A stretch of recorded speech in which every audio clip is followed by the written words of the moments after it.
Freedom Day, 27 April, episode 13, isencane lengane bafethu, 9 o'clock on a Sunday evening. Yo, bafethu, yazi ini into, before I go anywhere, ngibona uMoja Love, bayifakile episode 12 la last week, ngesikhathi umfana ephethe imvubu, kodwa sebewususile manje awusekho. Yafowethu, hayi. Ninjani kodwa, sithemba ukuthi niyaphila bafethu, igama lami ngo-Azad. Thank you so much for coming through. Before we go any further bafethu, asiqaleni nje ekuqaleni ukuthi kwenzakaleni, because quite a lot we need to cover. Kuyona yonke lento lena kaThando noSiyacela nomndeni wakubo kaThando nabakaDlamuka.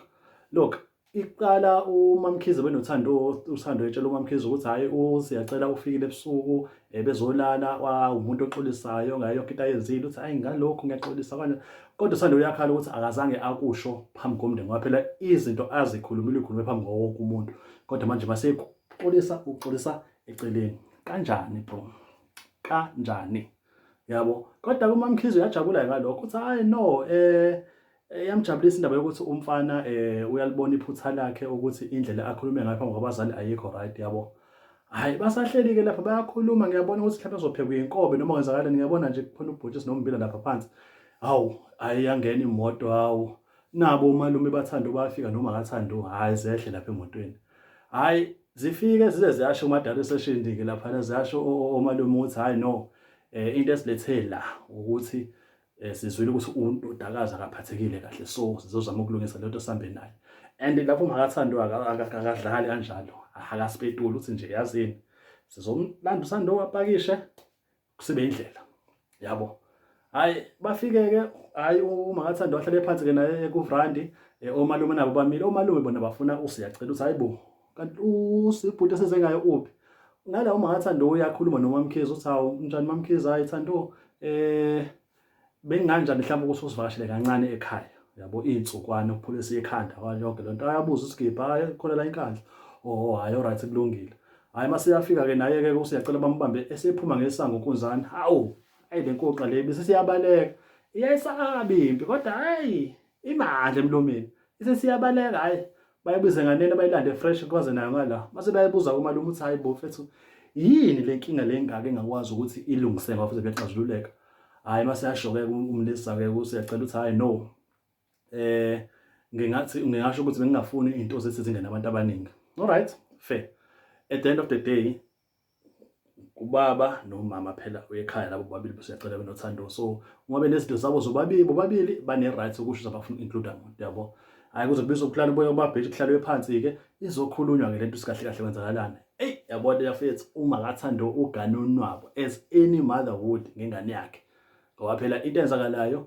uhleze efona uThando uyakhala, bayasho malume uthi wena uyafona uyakhala ebusuku asikwazi nanokulala kahle, asazi uThando ukuthi senze kanjani, senze njani, ubukhalelani. Useyasichaza ke isitori ukuthi hayi no bekade enesikhalazo watshela omama ukuthi kanje manje uma omama ezobatshela ulento la umyeni wakhe uSiyacela uthi as long mangazalisho igama lakhe sho kahle kahle akafuni ukuthi atshele omama angafaka abanye abantu ezintweni zabo bobabili,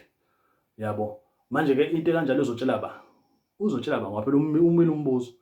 yabo. And ke kuyena yonke lento lena uze uyasho omunye umalume ukuthi uSiyacela kahle kahle shothi bomama uyena oniphethe la nizwa ngaye, uyanitshela usinize ini ngasiphi isikhathi nani anenzi lutho ngalokho, ithiwani into enjalo. Yabona bese this episode was quite an eye opener ngoba at the end of the day phela labantu bashadile, yabona emjolweni umuntu ohleliswe ngenkani usungavalwa nifana ecala uthunjiwe, yabo. Kodwa lesimo sabo is quite complex, you can't just rush into it without thinking first ukuthi kahle kahle yithini indlela yaphambili, yabo. Ngoba nabo abakamsumi omalume bakho uThando banaso isandla sokuthi abe lapho uThando, bangaba naso isandla sokuthi ahlukumezeke, akuyona intando yabo leyo, but bambeka khona lapho, yabo. Ngoba phela manje bayakusho lokho bathi hayi bazomlanda. Umama ukunene lapha uyasho uMakunene uthi hayi ngeke nikwazi ukumlanda ngoba akalandwanga nathi, asimlandanga phela, asimlandanga lapha kaMsumi, namletha ngobela uma efuna ukuyihambela angayihambela yena, kodwa ngeke nikwazi ukumlanda, yabo. Bavele bathula ngoba ayikho into abazoyenza ke lapho, ayikho ngempela into ezokusho. UMakaThando lapha ebackground lokho ededelile nje uzowabuza naye lo mfana embuza eceleni ukuthi wena indaba njalo uma uxoxa nonkosikazi wakho uhlezi ufaka igama lami uthona nami sabangani mina nawe wena yini kanjani hayi wethuleleke lapha inkukhu igoqa izandla kanje busy yamamatheke into kathi yadelela futhi yaceleza uyadelela yazo ayi kuthe kusenjalo kekhulunywa yonke ke lento ke le ayi kwacaca ukuthi le nkulumo le hayi yona ayindawo ethini yabo ngoba kuyacaca ukuthi hayi kumele kufike unqamula juqu phela kubuzwe umbuzo obalekile ukuthi ithini indlela yaphambili yabo lapho nje usiyacela nolokho ebuzile nje eshilo into ukuthi yena akayazi avumela omunye umuntu amtshele ngomkwakhe ekuyena wayikhiphela inkomo yabo angeke aze ayingene nje lento leyo uma kukhona umuntu ofuna ukumqonda angamqonde yabo uma kukhona umuntu ofuna ukumqonda akamqonde wabaze bambuza ukuthi hawu siyacela sakhuluma nomama ungakhulumi wena uyasho ukuthi hayi no nonke nikhuluma kanye ngifuna umuntu ozokhuluma naye mina sobabili sixoxe yabo uze wahlala phansi wakhuluma nabo omalume bakhe insizwa le yesikibhe semnyama futhi kakhulukazi hayi yona hayi bikade kuyiyona enesisoka thizeni ezamayo ukukhuluma kahle yabo ngoba ishilo ukuthi into esilethe la ushilo ukuthi angifuni ungena ingxabano zenu ngoba vele ngoba usho ingxabano zenu kodwa the moment uma sekukhona isimo sokuthi kukhona ukushona kwemvubu khona izinto eziza kanje then ke sengizongena phela ngoba sekukhona ukuhlukumezeka okukhona iyona into esiyizele la yabo ngoba phela at the day lo muntu lo ngathini owethu yabo ingane kuthina ngeke uzokwazi uvela usuke wenza izinto ezikanje yabo nathi phela nathi asizona inkongoni phezulu kwalokho nathi sami siyinsizwa phela uma ukuthi khona yenza kanje kumele sisukumele yabo kukhulunywa yonke lento le hayi kodwa ke wafika ke umalume ke othile ke wakhe ke uThandobani uLindo I think that guy is Lindo with one of the white t-shirts waseyasho ukuthi hayi Thando sizokubuza ke manje ukuthi ithini into siyahamba njengoba sanishilo noma uyahlala hayi kwathi cwaka hayi wavela wathi hayi uyahamba bafethu umashange lapho uma kamncane kasecela lo okhanya ngebala hayibo wathi uyahamba kanjani kanjani bafethu yabona siyaveza ukuthi ukuhlukumezeka kwaThando labo umama nabo baphakathi they know very well ukuthi akaphathekile kahle bayazi but umashange ukhona khona lapho kulowo mgidi bonke benoma mkhizi balapho ukuthi angahambi bathe uhamba uyapi ufuna aqhubeka kahlala ngoba betheni ngeke baze bamthathele isinqumo akufanele athathele isinqumo uThando ukuthi adonswe ngenkani kufanele ayithathele yena usiyathatha isinqumo sokuthi ngiyahamba hayi kwasuka umsindo lapho uze wahamba waya kusiyacela useyokhuluma ke ukuthi hey ngiyahamba kanje siyacela ukuthi ngeziyenzeke ngoba sengifile ngeziyenzeke lento leyo uma kaThando usebamba ingane lana yabona mfethu usiyacela naso ufuna ukuyibamba ngenkani ingane yabona bekuyise isiphithiphithi ke lapho ke ngoba sekubanga lento uThando ukuthi ahambe and this is just overwhelming for ingane uThando washo singaza kwazi ukushinga ingane yakhe phela ngaza kwazi ngoba nangu usiyacela uthi nje ingane iyahlala uthi nje ingane iyahlala ayindawo yabo umalume wakhe kuThando uzowayichaza lento ukuthi inzima ngoba uThando angafisa ukuhamba kodwa into ezakalayo uma sesingekho esehleli yedwa futhi nakhona izonetha yena eseyedwa sengekho umuntu yabo sengekho umuntu umalume wabo uThando usho njalo omunye asikhona umuntu ngichazeli lo insizwa le esigaxa enomzimba khona into eyishilo ikhuluma ukuthi hayi ekusepheleni kosuku umuzwe wendoda loya phela usiyacela wayikhipha inkomo yabo angeke uzukwazi ukufika emagcikeni yendoda uzosusa izimpi angeke baze bakwazi ngoba befikile bona bebefanele bayistrategize kahle lento uma kaThando beqale kahle uma kaThando uqale kahle wathini cela Thando ukuthi uzosifaka shela yabo manje lo omunye umalume wakhe logoziwe semhlophe bawulindo useyaqala uba nempi into engeke kumele angayenza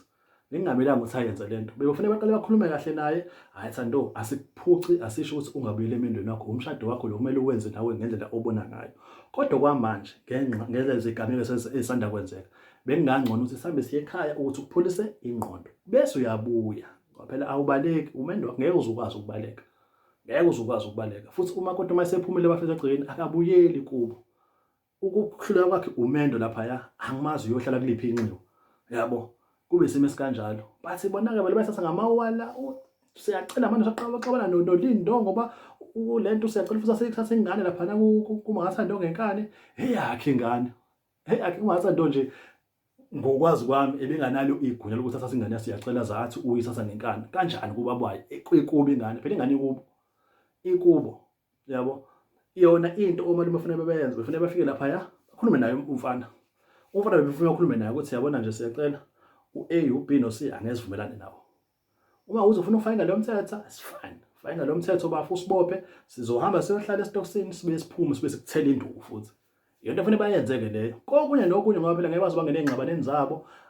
akuhlangene nazo izinsizwa lokho ukuthi indoda ithi ifuna ukwakha umuzi wayo ngokuthatha isithembu indoda ifuna cha kodwa one the moment wakhipha imvubu the moment wabeka isandla umuntu the moment wasabisa hayi kusekokunye omama bona sekuwokwabo beyelela ngendlela yabo hayi kodwa le nto nje uyabona uMashange bafethu ubungambona ngeke azahamba akayindawo uzobuya ngakusasa ngeke azahambe kanjani hayi uMakunene yena ujabulile uthi hayi uyajabula yathi kubhlungu uyasaba kodwa futhi uyajabula ukuthi umfana uthola iyado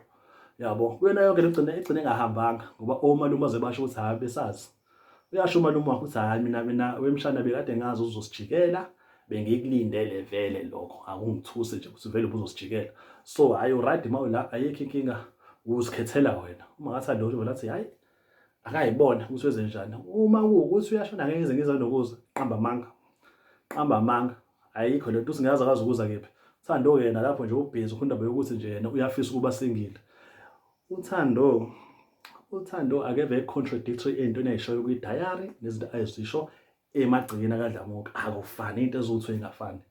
uma kwi diary session ukhuluma nakoma podcast ukhuluma yonke into enhle okufisa uyizwa umuntu ohlukumeza yisho uma sewi real life bafethu usazohlala wamntwana lapha yana and yabona labo mama base side lakhe lomfana lo bayamvuna yazwa amakhulu umuntu ovunwayo ngiyayiqala mina into nje umuntu asatshe kanje khona ozowasho umalume ukuthi kushuthi ikhona into nayo mhlawumbe abasabisa ngayo khona abayizuzayo ngalomfana asazi uzobona uyabondla lapha eligcikeni ngiyazi lento mhlawumbe yindaba yayo lohlelo imfala kahlana ayitholayo uze usebona sephuma ngemoto angaze bephume yapi ngemoto kokuphela kwaluhlelo namhlanje yabona it was just a mess. I don't know if it was the last episode mhlawumbe sazokhona amanye aqhamuka but nje from the looks of things this is far from over. Uthando usawa kaDlamuka for the longest time in the near future akayi ndawo and usiyacela uphole eBeach yakwazi eBeach uhleli mfethu shaye cocktail akanasikhathi nje mfethu ukuthi kwenzakalani uyazi umuntu akayi ndawo umkakhe uhleli la and bayazi omalume nabo bayazi ngebazi bakwazi yabona into ekanje kufanele ucophelele kahle singazi kubenze kanje mhlambe ZTV asazi ngiyacabanga ukwenza le-TV ngeke usenze phesente kanjani uphila kahle shothi ukwenza le-TV ukubukwa ukuthi kusothina abantu nayo yonke lento ayacaca ngoba phela befuna kuhlale phansi ixoxe kahle lento ukuthi buti A no B no C kanje siya understanda uno rights kanja unelungelo lakho unelungelo lalokho yabo siyacela nje akafundisekile ngenxa yalabo mama they have a huge impact endlela ayiyona bayamvuna bamkhuza bamsapha yona nje into enzakalayo leyo abafethu ukhuluma kuze kuse ngale ndaba. Thank you so much for coming through bafethu. Please do not forget to subscribe. So besiqhubeke sikhulume ngezinye inhlelo elandelayo kwisonto eliviki elilandelayo ngaphambi kwethu. Thank you so much.